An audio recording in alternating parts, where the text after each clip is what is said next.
Bonjour, une petite vidéo sur la trigo. Là, on va pas tarder à commencer les fonctions de trigo, c'est-à-dire la fonction sinus et la fonction cosinus. Donc, vous en avez fait en seconde, sûrement. Vous en avez fait en première. Et je reprends un document que je vous avais montré en première pour ceux que j'avais. Donc ici, on a un cercle trigo. C'est quoi un cercle trigo? C'est un cercle de rayon 1 et orienté positivement dans le sens inverse des aiguilles d'une montre. C'est-à-dire que quand je tourne dans ce sens-là, je tourne en positif. 0, pi sur 2, pi, 3 pi sur 2, 2 pi. Et si je tourne dans l'autre sens, dans le sens des aiguilles d'une montre, 0, moins pi sur 2, moins pi, moins 3 pi sur 2, moins 2 pi, moins 4 pi, etc., etc. Bon. Avant d'aborder ce chapitre 1, le petit tableau qui est ici, vous devez absolument le connaître. Vous vous débrouillez comme vous voulez, mais vous le connaissez. Pour un angle de 0, le cosinus est égal à 1 et le sinus est égal à 0.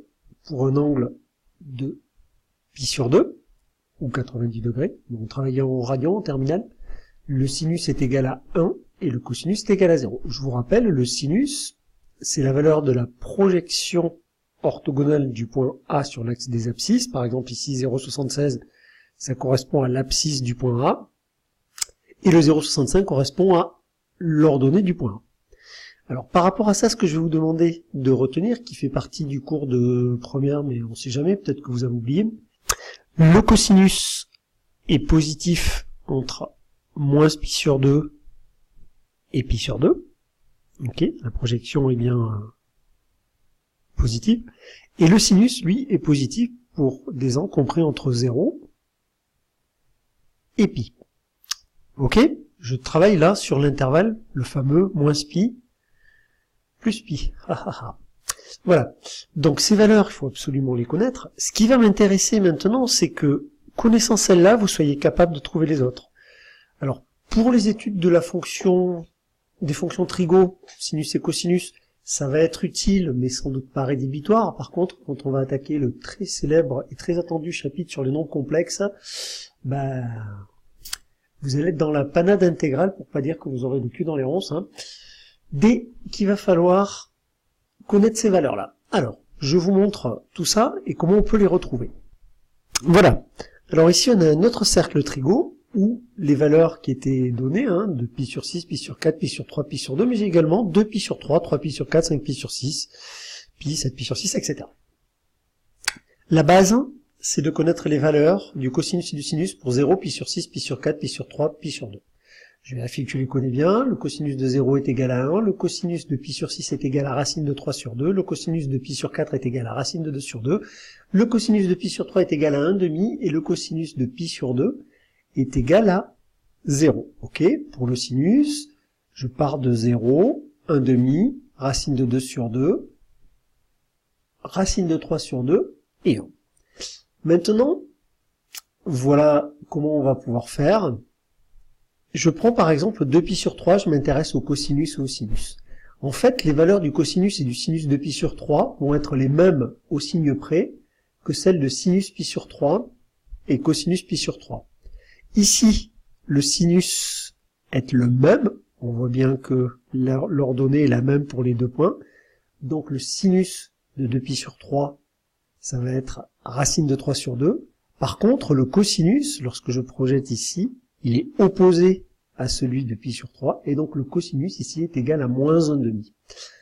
Avant d'écrire des bêtises, la première chose à faire quand vous avez par exemple à trouver le sinus et le cosinus de 5 pi sur 4, c'est de se demander de quel signe est cette valeur. Donc vous repérez, ici vous avez le quart nord-est, le quart nord-ouest, le quart sud-ouest, le pays des dieux, et le quart sud-est de la mafia. Voilà. Donc, ici, vous devez savoir, si vous êtes sur 5 pi sur 4, vous êtes dans le quart sud-ouest, le quart où le cosinus et le sinus sont les deux négatifs. Donc, vous n'allez pas sortir une valeur positive, vous devez sortir une valeur négative. Et ensuite, qu'est-ce qu'il vous suffit de connaître? Il vous suffit de connaître la valeur de cosinus et de sinus pi sur 4, qui est égale à racine de 2 sur 2, et d'adapter. Cosinus pi sur 4 égale sinus pi sur 4 égale racine de 2 sur 2.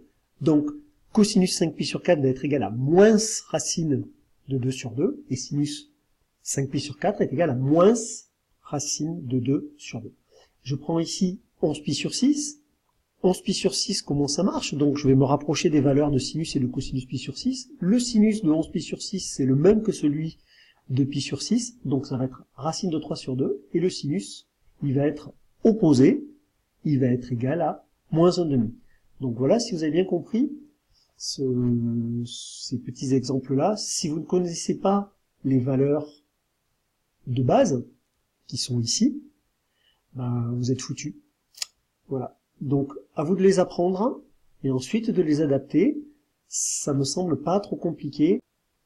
Il faut aussi que ce cercle-là, vous soyez capable de le faire.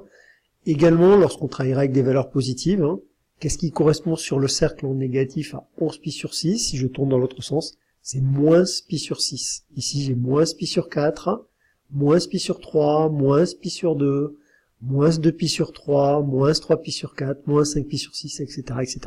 Bon, ça demande un petit peu de travail que normalement vous avez dû faire en seconde et en première. Si vous l'avez pas fait, faut vraiment vous y mettre parce que sinon vous allez avoir des moments un petit peu compliqués sur ce chapitre-là, mais également sur le chapitre des nombres complexes. Voilà. Je vous donne que ça pour ce week-end. Vous le bossez bien. Ciao, ciao, à lundi.